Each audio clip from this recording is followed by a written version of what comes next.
Gjeta fakultetin që ishte më afër shtëpisë dhe ishte juridiku. Një zotëri kosovar që ishte dënuar me 15 vite burgim në mungesë e shpalli pafajësinë e plotë të zotërisë.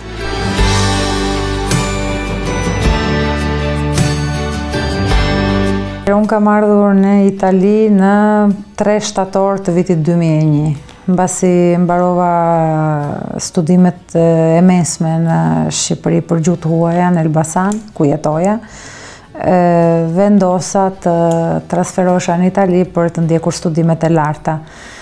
Vendosa Italinë faktikisht jo për arsye studimi vetëm, po për arsye zemre, sepse bashkëshorti im, që atëherë ishte i fejuar im, punonte në Itali. Zgjodha juridikun po aq rastësisht, për arsye se ishte i vetmi fakultet që gjendej pranë banesës.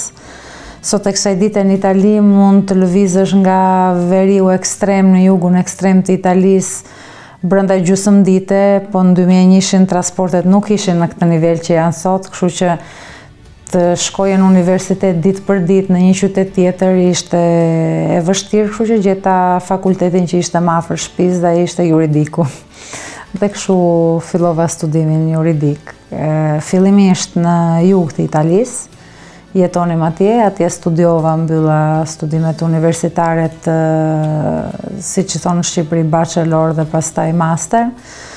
Dhe pastaj kur mbarova universitetin, vendosëm të transferoheshim në veri të Italisë, bëm emigrimin e dytë të jetës tonë edhe u transferuam këtu afër Milanos fillimisht dhe pastaj u afruam akoma më shumë nga 2014 pastaj. Ideja ishte që të gjeja një punë të stabilizuar, të filloja punë, të kisha një rrogë mbas viteve të universitetit.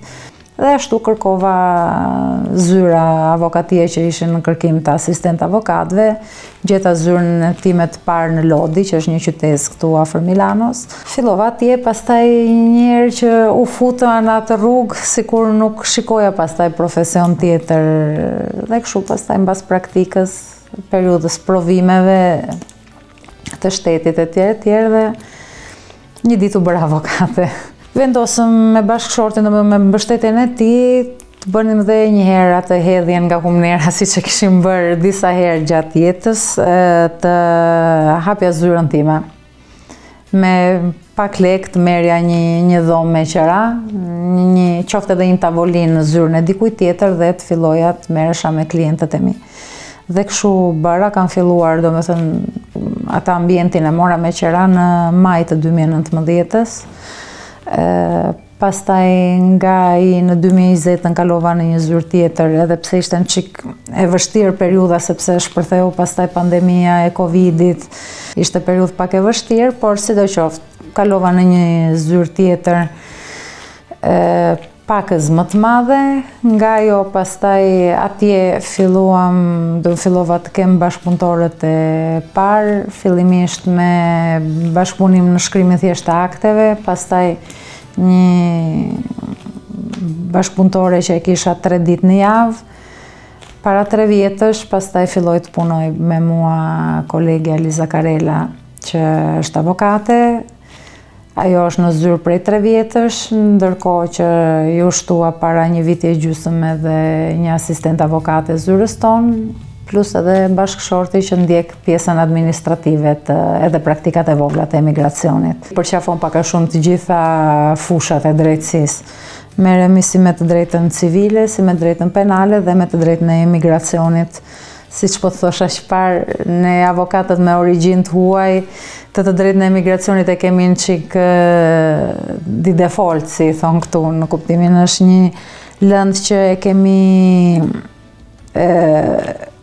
hasur mbi jetët tona, mbi kurrizet tona dhe në një farë mënyrë ndjehemi deri diku të detyruar që të merremi me këtë si lëndë, sepse nuk është lëndë e thjeshtë. Për të thënë një shembull, merrni refuzimi një kërkese shumë të thjeshtë, nuk është humbje një çështje, sepse çështjen do ta diskutojmë 15 tetor një apel penal.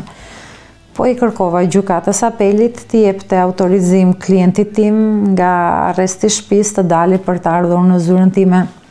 Për arsye se duhet më firmosi një mandat civil, ka dhe një çështje civile në cilën duhet ta ndjek. Dhe ma refuzuan kërkesën. Dhe nuk, do me thënë, përpos faktit që mund të mërzitet apo mund të zemërohet klienti, të njëjtën gjë bëj dhe unë. Do me thënë, kur shikon një padrejtësi në vendimet e gjykatësit, ishte një rast i veçantë dhe i vështirë, prandaj është një nga ato që do me thënë më kanë lënë më shumë mbresa, ta themi kështu. Bëhet fjalë për një zotëri kosovar që ishte dënuar me 15 vite burgim në mungesë në 2000 dhe për fakte që ishin zhvilluar diku midis 96 dhe 97. Akuza ishte e rëndë sepse ishte pjesëmarrje në grup të strukturuar kriminal për mbajtje dhe shitje dhe trafik ndërkombëtar të lëndës narkotike. Kështu që dhe dënimi ishte goxha i rëndë. Lënda, do me thënë, dënimi parashkruhet në këto raste në 30 vjet. Ndodhi që rastësisht zotëria erdhi në dieni të këtij dënimi sepse u arrestua në një vend që bën pjesë në Bashkimin Evropian, pa qenë absolutisht në dieni që kishte pasur një proces kundër tij dhe që ishte dënuar. Italia ndërkohë në 2020 kishte lëshuar mandat arresti evropian. Shteti evropian ku vajti me pushime i doli në sistem dënimi dhe do me thënë e shoqëruan në burg, ndërkohë që Italia kërkoi dhe ekstradimin.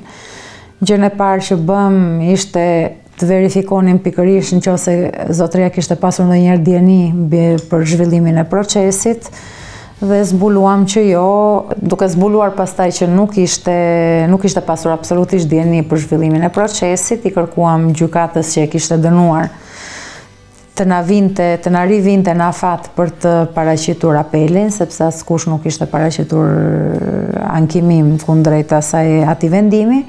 Na u dha mundësia të paraqesim apelin dhe pastaj në momentin që u zhvillua seanca e apelit, që në 25 shtator të vitit kaluar, do me thënë ka pak që kaloi një vit, prokuroria normale kërkoi konfirmimin e dënimit, ndërkohë që gjykata arriti ta kuptonte korrekt dhe sakt mbrojtjen tonë edhe shpalli pafajësinë e plotë të zotërisë, që nga qelia u emocionua shumë. Për gjëja do me thënë që më bën edhe sot më rënqethet mishi që pastaj në orën 5 të asaj mbasdite vajta personalisht tek burgu i Milanos për ta marrë. Siç mund ta imagjinoni, kur tregohet halli, tregohet më mirë në gjuhën tënde, do me thënë është diçka që influencon. Pastaj si nacionalitetet tjera kam pikërisht edhe klient nga Kosova. Kam klient italian normale, sepse jetojmë dhe ushtrojmë në Itali. Pastaj të nacionaliteteve nga më të ndryshme, nga Amerika e Jugut, të disa vendeve, nga edhe klienta amerikan nga Amerika e Veriut, nga Anglia, nga Franca, nga Maroku, pastaj Maroku e Egjipt, do me thënë ato që kanë të bëjnë me pjesën e emigracionit. Mesazhi për të rinjt është mos heqin kurrë dorë nga ato që nuk them vetëm nga shpresat e tyre, po nga ato në të cilat besojnë. Në qoftë se janë të bindur për një gjë, duhet ta ndjekin atë rrugë. Sepse unë jam e bindur që njeriu nuk duhet të ngelet asnjëherë me pishmane. Është gjyna për arsye se ata kanë sot mjete që prindrit e tyre nuk kanë pasur, por që dhe brezi im apo brezi 40 vjeçarve, 50 vjeçarve sot nuk i kanë pasur. Kështu që aq më shumë e ndjej vete, nuk donte kjo të ishte një kritik ndaj të rinjve, donte të ishte një shtys të mos dorëzohen kollaj para vështirësive, sepse ka vështirësi të tjera që janë çik më të rënda. Kështu që ato që janë vështirësitë në studime apo në jetën e përditshme, të konsultohen me prindrit e tyre, të konsultohen me motra, me vëllezër, të kenë besim tek familjet e tyre se çdo vështirësi pastaj kalohet. Unë jam Elierta Myftari, avokate në Milano.